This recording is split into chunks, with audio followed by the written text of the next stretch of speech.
You know, it's so interesting that WordPress is all about accessibility of web design, web platforms for everyone, whether you're a one-person start out, where you're a student, whatever age, whatever generation, small companies, large companies. It's all about that type of the fact that we can be accessible. But then there's the larger, deeper issue of accessibility that we also need to pay attention to.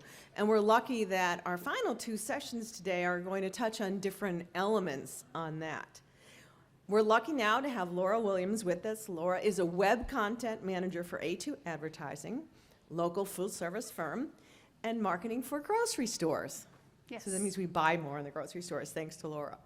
She's had this experience with radio and with this agency, and she's coordinated so many promotions with brands, content management already in WordPress, WordPress for broadcasters, and she's done a ton of email campaigns. But with all of that, she has this passion to make sure that when we think about this, how can everyone benefit? So Lora Williams. Thank you.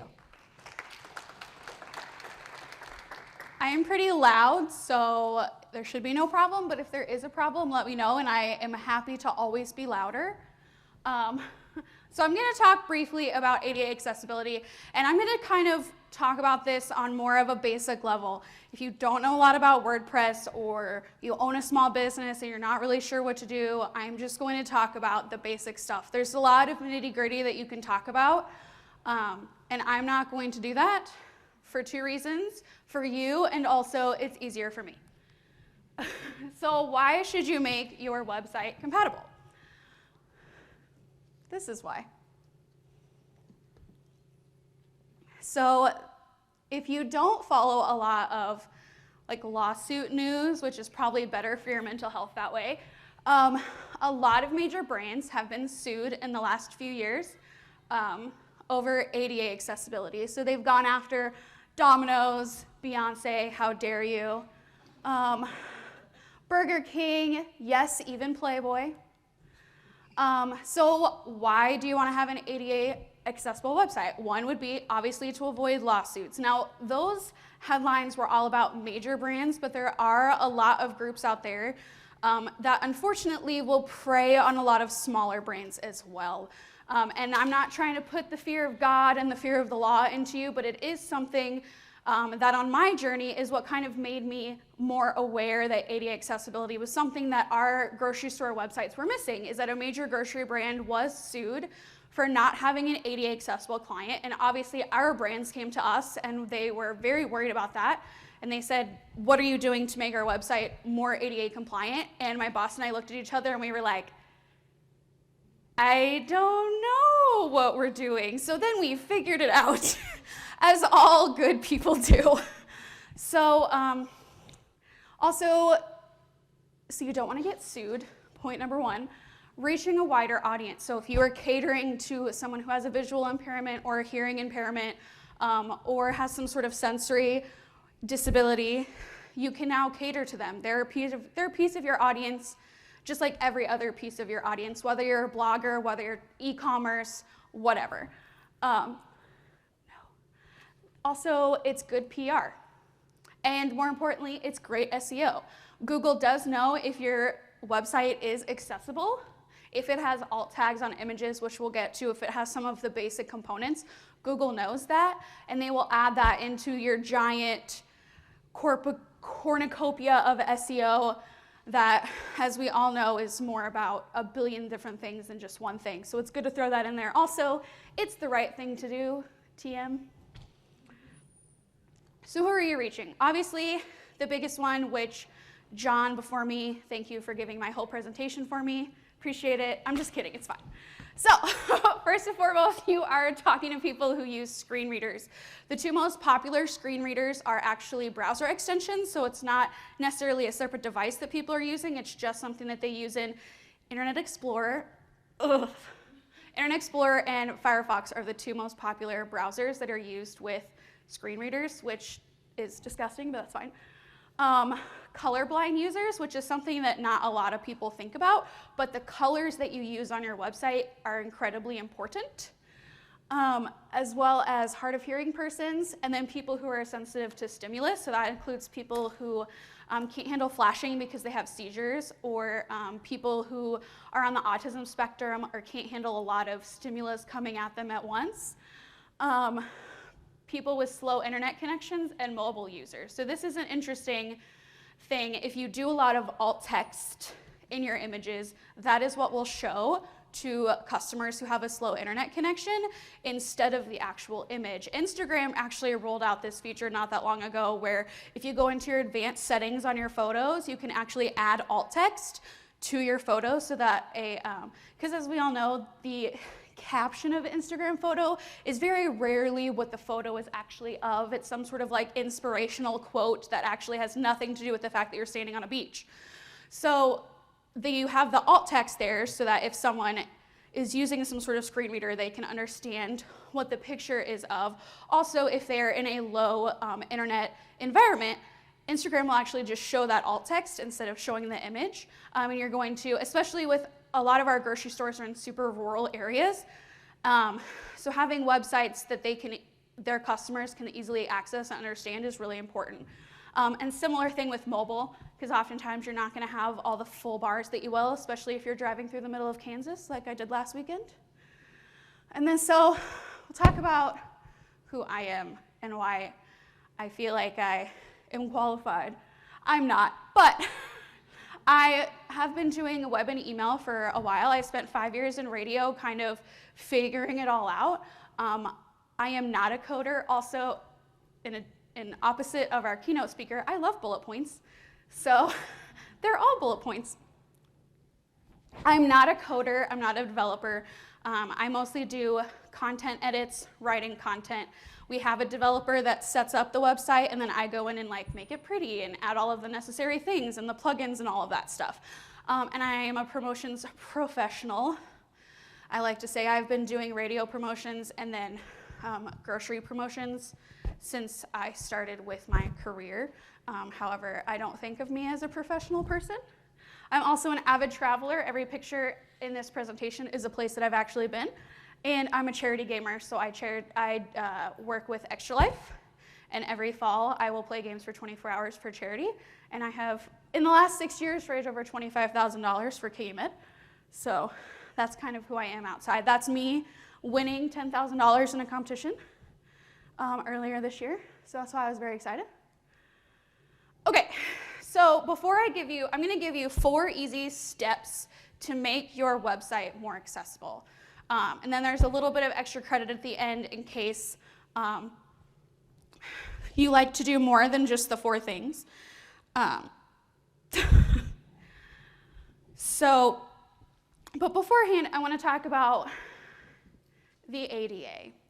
So this is a big problem with, I'm going to give you these 4 steps, and it's going to make your website more accessible, but there is no perfect solution and there is no perfect rubric for you to go by, simply because the ADA came out in 1990. And what the internet and the technology world looked like in 1990, which, for those of you who don't know, I was one,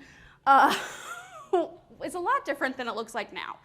And so essentially what the ADA says is just a little sentence that everybody goes by when they sue that says your website must be accessible to all users. Well, what does that mean? There are guidelines that exist from nonprofits and major players in the web community that you should follow, but none of those are actually law. So you could still feasibly get sued and have to pay out something. But what we're going to do is try and make it better. So I in no way am going to save you from a lawsuit, which will probably not happen. But it's good to know, it's good for your customers to make it easy for all of your customers. But there are no actual legal rules out there, and that's what's frustrating. So here are my 4 easy steps. Number 1, image alt text. If you do nothing else, do this. And this is why this is number 1, because when you tune out in about 10 minutes, you will remember this. And this is all you really need to do. There's a lot of other things you can do, but this is the most important thing. So image alt texts. If you go into core WordPress, Our websites use Divi, so you can see some of that on there. You just go into your media library, and when you open up an image, there is, oh, I can actually use this. There's the URL for the image, the title, and then alt text. And alt text is what those screen readers are reading, and that's oftentimes what Google reads as well. Sometimes Google will read the title, but I'm not here to talk about SEO. So in the instance of this picture, it's a header for a page that's about alcoholic beverages, so I put that it is beverages.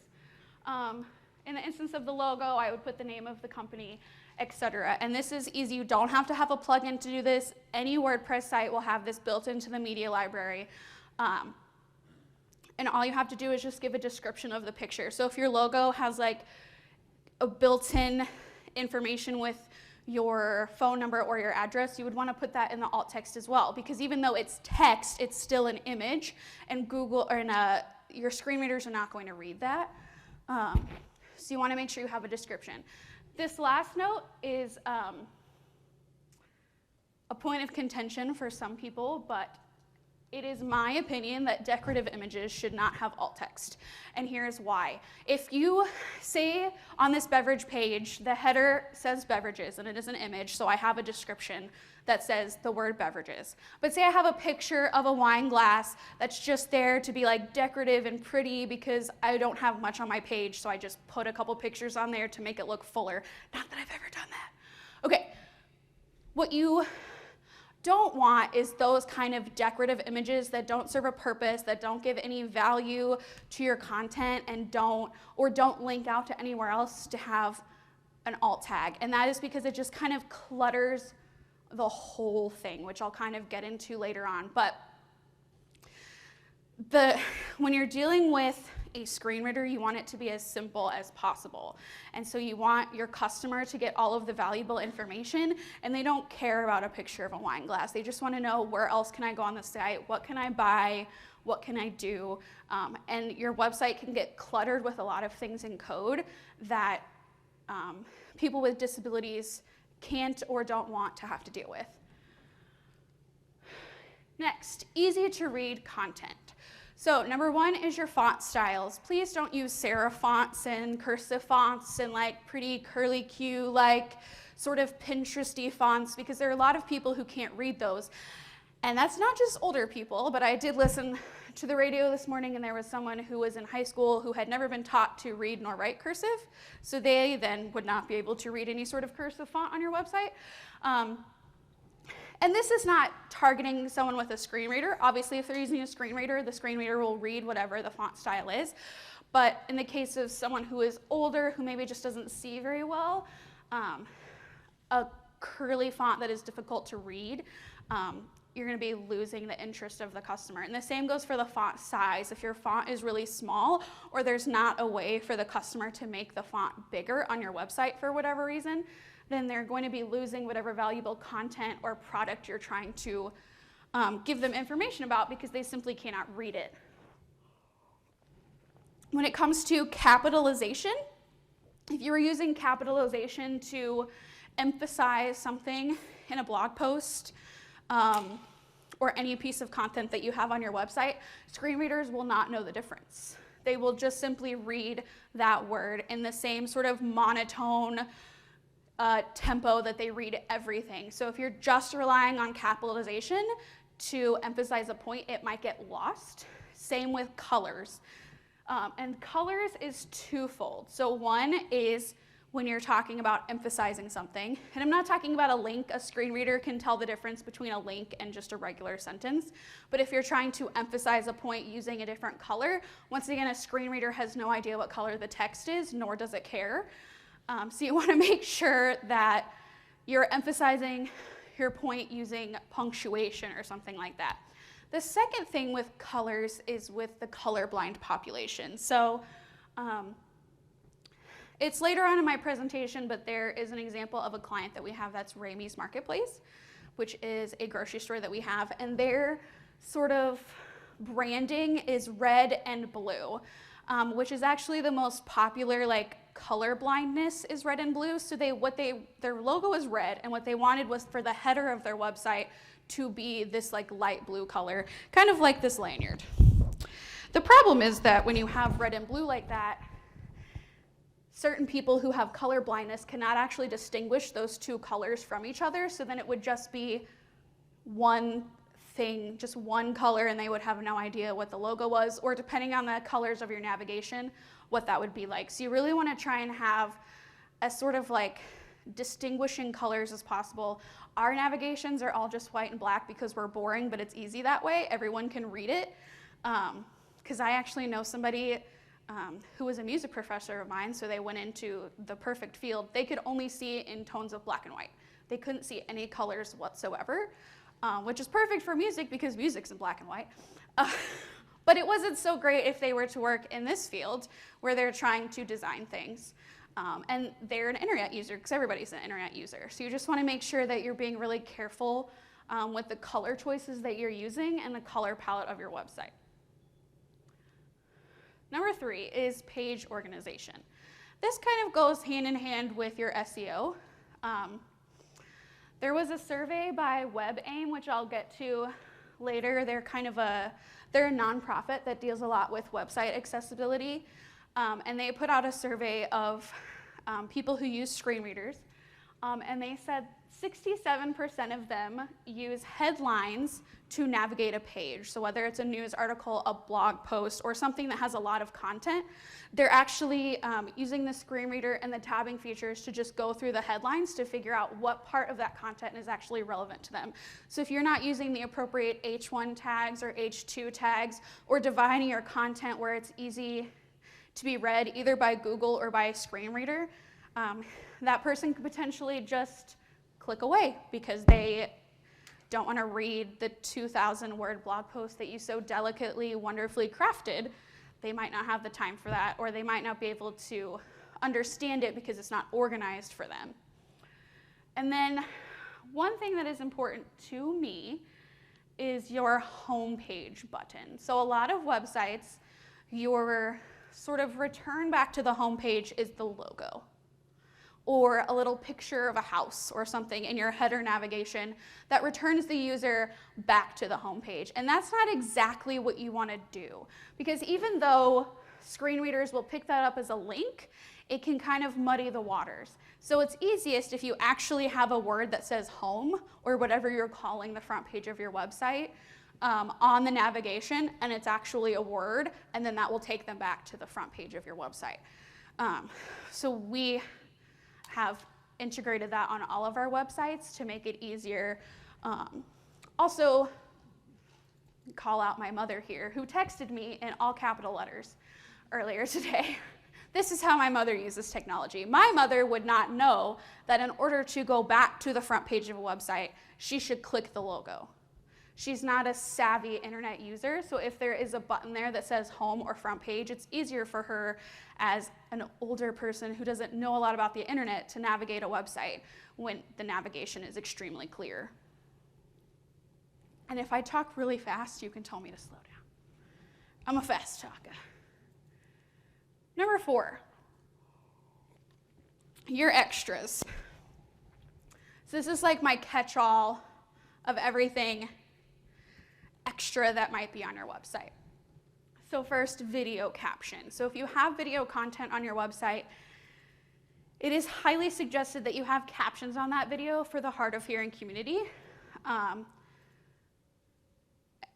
Also, or alternatively, you can have separate pages on your website that would just be a transcript. So you can say, for a transcript of this video, click here, and then it would be not a PDF, but an actual web page that would have the transcript of whatever the video content is. Because a lot of times, our websites will have flashy, beautiful videos that kind of describe our services with cute little icons, and that is really valuable content that you want your customers to know. But if they can't hear it and they can't see it, then it's pointless. So that kind of goes into my next point, which is text-only options for videos, PDFs, and Flash content. So inaccessible Flash content in that survey was one of the top 5 complaints that people who use screen readers had, because screen readers don't read Flash content. It's all just code, and so it just comes out jumbled and it doesn't really make any sense. So you should have like a text-only version if possible. Same with PDFs. One way that we've kind of worked around that with our grocery stores is they have a lot of PDFs of catering menus or deli trays that you can purchase at the grocery store. And sometimes we'll convert them into actual like full pages.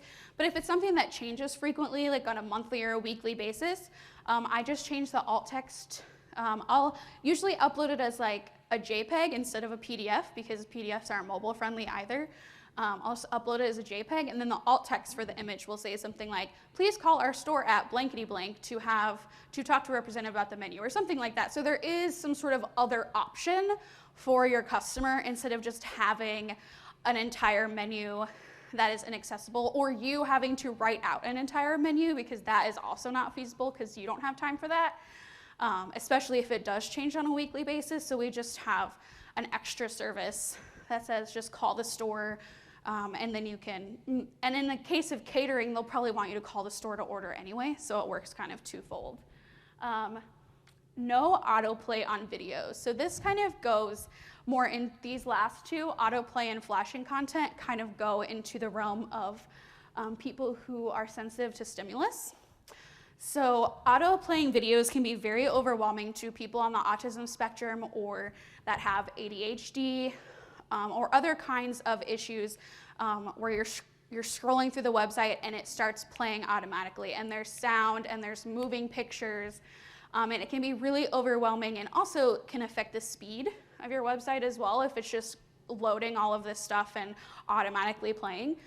So you want to be able to have the option for the customer to actually click that video to watch it. And the same goes for flashing content. So there are a lot of people who have seizure disorders, and so if you have a lot of like flashing images, it can cause them problems. So you have to just kind of be sensitive to the kind of content that you're putting out there to make sure that it's not overwhelming, because what might not be overwhelming to you could be totally overwhelming to someone else. All right. So those were the 4 basic things. Alt tags, easy to read content, organization, and just all of the extra crap, for lack of a better word, that you have on your website. What else can you do? So to access the navigation bars on websites with screen readers, people will use the tab bar to tap through the different links. But a lot of times, any sort of drop down that you have on your navigation menu will not be tabbed through. It'll just be tabbed through the main ones. But there's different plugins. We use Divi, so there's a specific Divi plugin that you can download. There's different plugins or codes that you can write to make the drop downs tabbable, for lack of a better word. Also, if you're a coder, which I am not, I have done this, but I 100% stole my code off of Google, so it worked, but I cannot vouch because I am not a coder. What? Yeah, I was like, I 100% stole my code off of Google, but if you feel like you want to touch the code of your website, you can actually add things, especially if you have a lot of blogs or news articles on your website, or you have lots of stuff at the top. You have your navigation menu, and then you have some banner ads, and then you have like a slider or something that's like static on every page of your website, but isn't necessarily like the meat and potatoes of your website. You can add code where the screen readers and the tab functions will actually skip all of that. So then the person can go directly to the content that they want, which is going to be underneath all of the stuff at the top.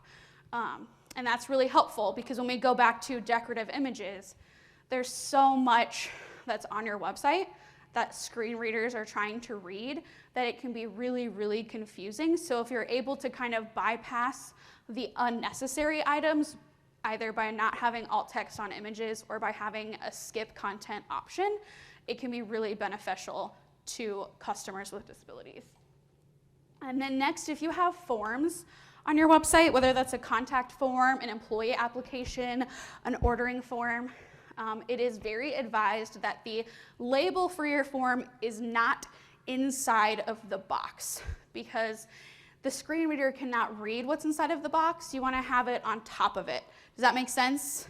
So you want to have it say name and then have the entry field below. etc. Because if it's inside of that, as soon as someone goes to type it in, the word name is now gone and replaced with whatever their name is.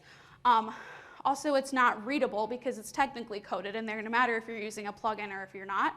So it's advised that your form labels are actually outside of the boxes that they're entering the information into.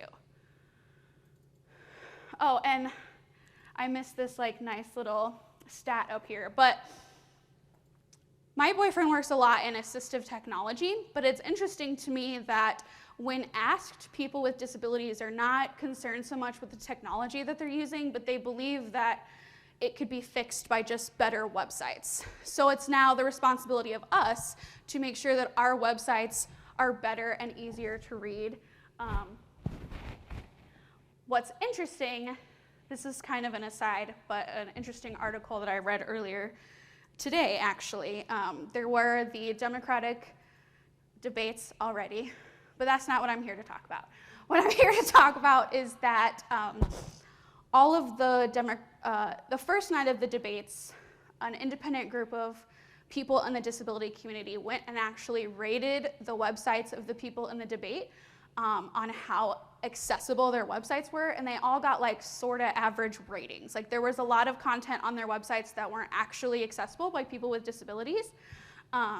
And presidential candidates fall into this gray area. So there are no laws in place for like normal companies and what accessibility requirements they should have on their website, but there are for government institutions.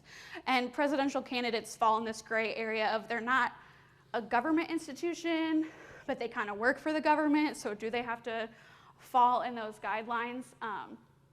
But it's just interesting that it's our responsibility to kind of make that happen. And if we're gonna preach that, you know, you're an accepting company and you're here for everyone in the community, just doing simple things like this can go a long way with some of your customers. That was like a very long tangent. Go. Or not. Oh, Adobe, leave me alone. I share an Adobe account with 2 other people, so every once in a while someone gets kicked out. It was me this time. So how do you know if it's working? Oh, so this is actually Recoff's, not Raby's, but that's okay. There are a lot of easy ways that you can see if your website is actually ADA compliant. You can download a screen reader to your browser. I have a link later on to one of the most popular ones that you can literally just download to your internet browser and it'll read it to you. Most cell phones these days also have voice to text where it will read things off of the internet to you. So you can kind of hear your own content back to you, which can be horrifying, but also super helpful. You can ask clients of yours that have a disability, you can ask friends of yours to essentially try and break your site. See if they can access everything, test it themselves, and give you feedback. Also, there's a really, really great tool that is kind of, it's advised by everyone that I have ever seen talk about this topic, suggests the WebAIM tool, and it's Wave. And what it does, this is kind of a picture of it if you can kind of see, but it gives you a score essentially. So what this is telling me is like, this image right here, the link doesn't make sense, but that's because it's a slider, so plugins can get kind of wonky. I don't know anything about that, but the guy after me certainly does. And then all of the green here is saying like, the links match up. And if you were to scroll down, there's some pictures, and it would note that they don't have alt text, and that's a good thing. It just kind of, but you could just put any URL in there, and it'll tell you what's good, what's bad, what's in the yellow, so potentially, it's never 100% accurate because there is some content that it either reads incorrectly or, in the case of this slider, is kind of wonky because it's a plugin that we built. Going to try science. And then these are some resources. So WebAIM is a nonprofit that deals a lot with web accessibility for the disability community. And they're the ones who created the Wave tool. There's also the Web Accessibility Initiative, and they have released guidelines that are followed by a lot of major brands. So they're kind of known as, if there were to be laws about what you should do to make your website compliant, they would be the ones that you would go to follow their instructions. Wonder if this will work. There's also there's lots of plugins for this, but this is one that I really like.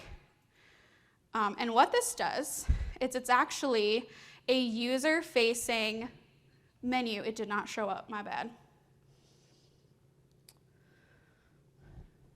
Here we go. It's actually a user-facing button on your website, so the user can increase the text, can decrease the text. They can make it grayscale, can make it contrasting for different things, different backgrounds, underline links, change the font, anything like that, and the user. So it customizes the user experience, which is extremely helpful. So then there's some of those things that you can do, but did you have a question? It's called the one-click accessibility plugin for WordPress.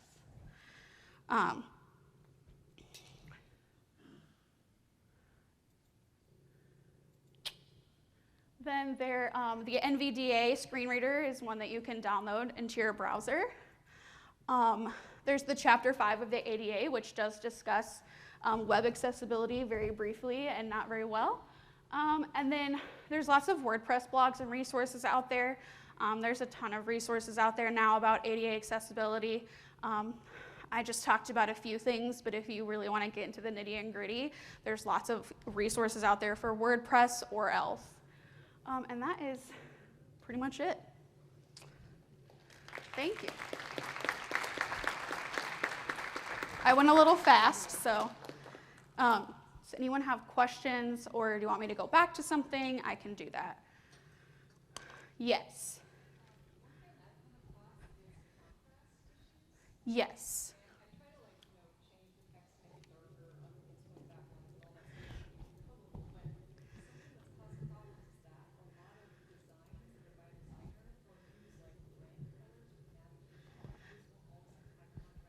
Yes.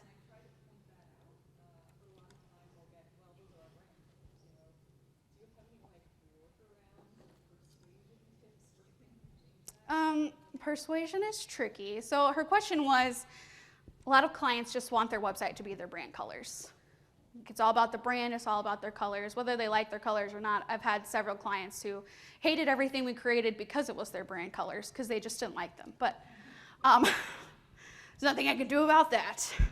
I would say what we did for Ramey's, for example, is that we made the links like the blue color, but it was on a white background, so it makes it a lot easier instead of having that red-blue interaction.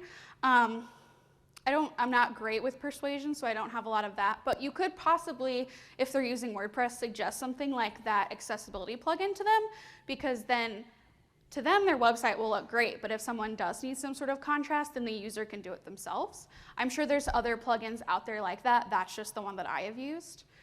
So that would be a suggestion. Did you have, oh, go ahead.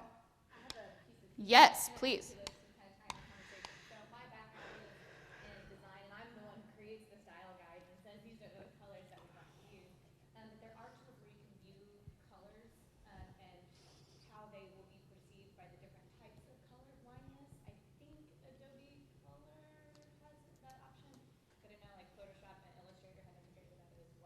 Cool.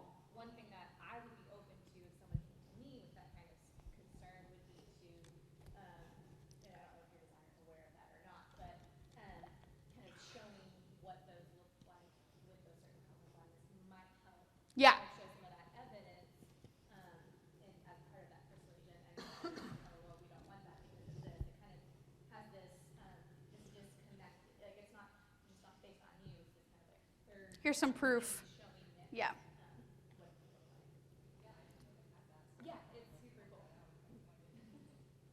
Did you have a question? I may have missed this somewhere in the presentation. No, you're fine. I just can't hear very well, so. Okay. I may have missed this somewhere in the presentation. What does a screen reader do with a hyperlink? So it will read the hyperlink, so it will know like this is going to go to XYZ URL. So you also kind of want to make sure your URLs make sense. And so it'll read the text and then what it links to. Does that make sense? Cool. Does anyone else have? Yes. I was just trying to point out, just because I'm a developer and I get a lot of designs, and I would say it's very rare to have visible form labels these days with the designs that are handed off to me.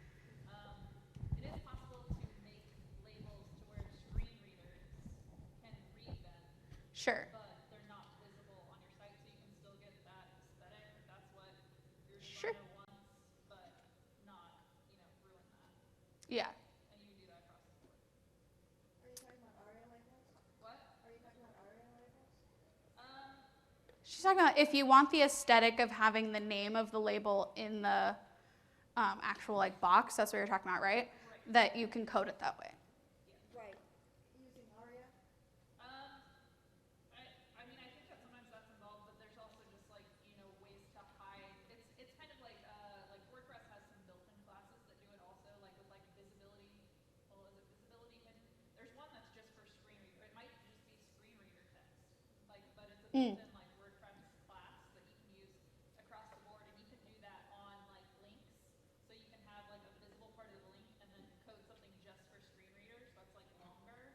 Like sometimes they recommend that if like you're opening a link in a new window. But I know I feel like the WordPress default one is screen dash reader dash text. It's a class and it hides it for anything with screen readers. Awesome. I'm not a coder, so thank you. I will steal that knowledge and use it. Yes. I think I kind of know what you're going to say the answer is, but how do you differentiate between decorative photos and like informative photos? I feel like I would struggle with that a little bit. So any photo that has a text, that has physical text on it, I would definitely say should have alt text. Even if it is like decorative of sorts, the screen reader will not be able to read whatever text is on that image. So you definitely want to have alt text if your photo has text of any sort. If it's a picture of a product that you sell, you can most definitely have alt text and kind of describe what that product looks like, what the colors are, things like that. A picture of yourself, if you're running a blog, you could definitely have alt text of a picture of yourself. I don't know how you would describe yourself necessarily, but you could just say, picture of the author playing with their puppy or something like that. Or if you have a food blog, picture of the actual food, or the finished dish, or even the ingredients would be really helpful to have alt text. In the instance of our grocery stores, I put alt text on logos. I put alt text on any sort of like header image that has text on it. Any sort of like custom product that would be proprietary just to that grocery store if they have their own label. For instance, one of our clients is Hen House, and they have their own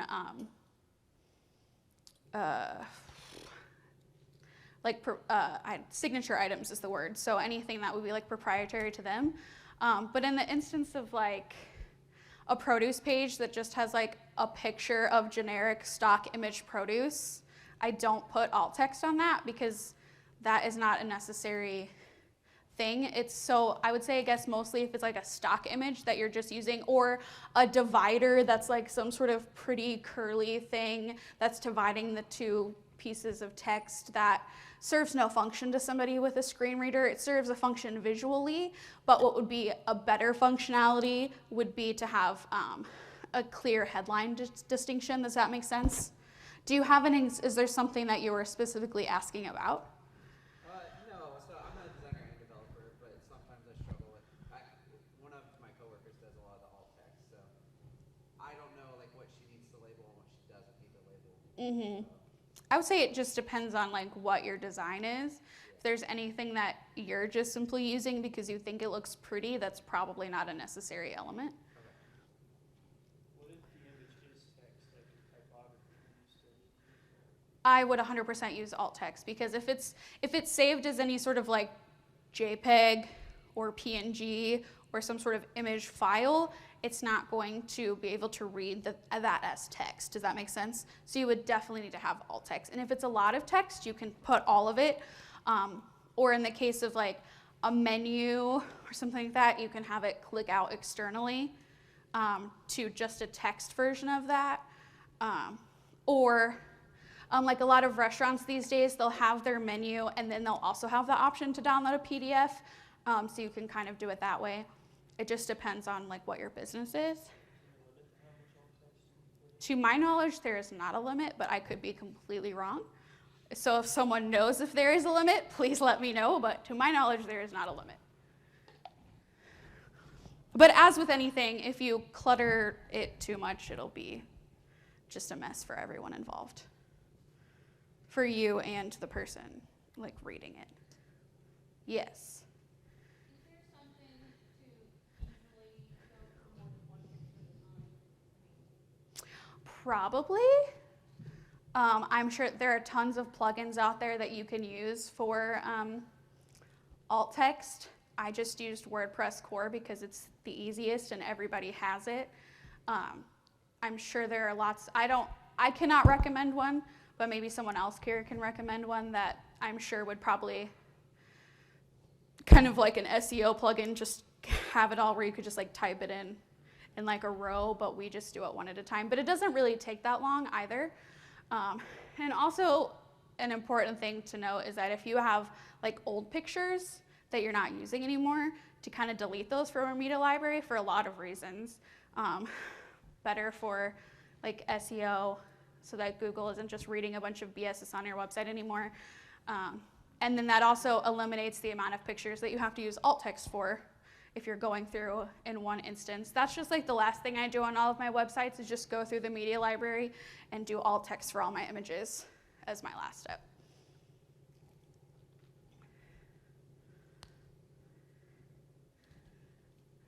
All right, thank you.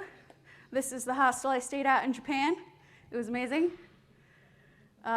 You can follow me at my super professional Twitter handle, which is Medieval Melody, which is also my Xbox tag if anybody's on Xbox, and my Discord if you're into that sort of thing. So there you go. Thank you.